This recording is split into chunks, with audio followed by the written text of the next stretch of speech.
पुस्तक तभी तो लिखी गई होगी ना जब ज्ञान यहाँ रहा होगा, नॉलेज यहाँ रहा होगा, जब यहाँ स्कॉलर्स हुए होंगे, जब यहाँ अच्छे एकेडमिक्स की स्थिति रही होगी, तभी तो वो पुस्तक लिखी गई होगी। जब हम कहते हैं कि हमारे संस्कृति में हर क्षेत्र में शास्त्र लिखे गए, चाहे वो घर बनाना हो, चाहे एक नगर का निर्माण करना हो, चाहे खेती बाड़ी से संबंधित हो, चाहे व्यापार से संबंधित हो, और चाहे वो युद्ध विद्या हो, इसमें हम सब ने, और चाहे वो चिकित्सा, सबसे पहला जो सर्जन कहा जाता है, किसको कहा जाता है? सुश्रुत को कहा जाता है। ये हम नहीं कह रहे, पूरी दुनिया कह रही है, क्योंकि उनकी जो स्क्रिप्चर्स हैं, उनकी जो पुस्तकें हैं, उसमें सबसे पहले कि सर्जरी कैसे की जाए, किन किन यंत्रों का प्रयोग हो, कैसे धागे का प्रयोग हो, कैसी सुई का प्रयोग हो, वो सब उन्होंने उसमें लिखा है। और ये तो होगी हमारी प्रयोग की बातें।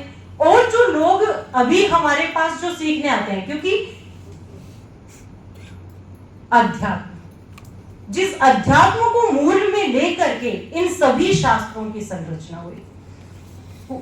हमारे ऋषि परंपरा की, सनातन संस्कृति परंपरा की एक विशेषता ये है, जिस विशेषता ने इस संस्कृति को वो गौरव दिलवाया कि आज भी चाहे हम उस संस्कृति के गौरव को भूल गए हैं, किंतु पूरी दुनिया उसकी महत्ता को पहचानती है। वो ये है कि चाहे उन्होंने युद्ध लड़े, तो उसके भी मूल में क्या था? अध्यात्म था। उसके भी मूल में धर्म था। उन्होंने धर्म को कहीं भी, किसी भी शास्त्र में, किसी भी विषय में पीछे नहीं छोड़ा। और जब उन्होंने धर्म के स्वरूप भी कहा, तो उन्होंने ये नहीं कहा जिससे मोक्ष की सिद्धि होती है वो धर्म है, नहीं। उन्होंने कहा यतोऽभ्युदय निश्चय सिद्धि सधर्म, कि जिससे हमारा लौकिक कल्याण यानी भौतिक संसार की जो भी उन्नति है, जिसके माध्यम से होती है, और जो निश्रेयस और जो मोक्ष की सिद्धि भी जिसके माध्यम से होती है, वो धर्म है। यानी हमारे व्यवहार में धर्म है, होना चाहिए। धर्म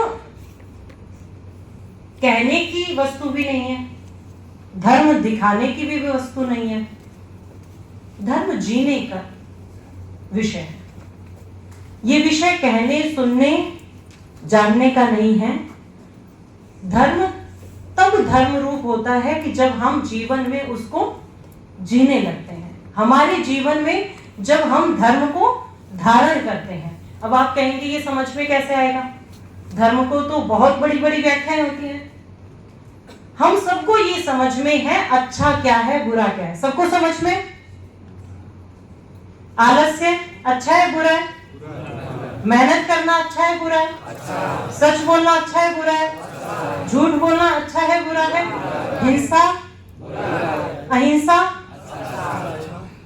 बहुत सारा सामान इकट्ठा करके रख लेना और त्याग भावना से जीना, अच्छा। सब तो आपको पता है, हम सबको पता है, यही तो धर्म है। हमें लगता है कि धर्म सुबह सुबह पूजा आदि कर लिया, संस्कार आदि कर लिया, वो भी धर्म है, वो भी धर्म है। किंतु हम ये सोच लें कि केवल वही धर्म है, तो ऐसा नहीं है।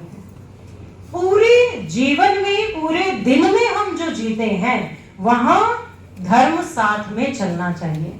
जैसे हमारे श्वास प्रश्वास चलते हैं, ठीक वैसे ही हमारे भाव में, हमारे विचार में, हमारे कर्म में वो धर्म चले, तब हम धर्म का पालन कर रहे हैं। हम ये कहें कि हम ईश्वर को मानते हैं, हम सनातन संस्कृति को मानते हैं, इसलिए हम धार्मिक हैं, तो हम धार्मिक पूर्ण रूप से नहीं। हम धार्मिक सच्चे अर्थों में तब बनते हैं जब हम उस धर्म को जीते हैं। तो ये हुई सनातन संस्कृति की बात। और फिर तीसरे नंबर पे आता है स्वाभिमान।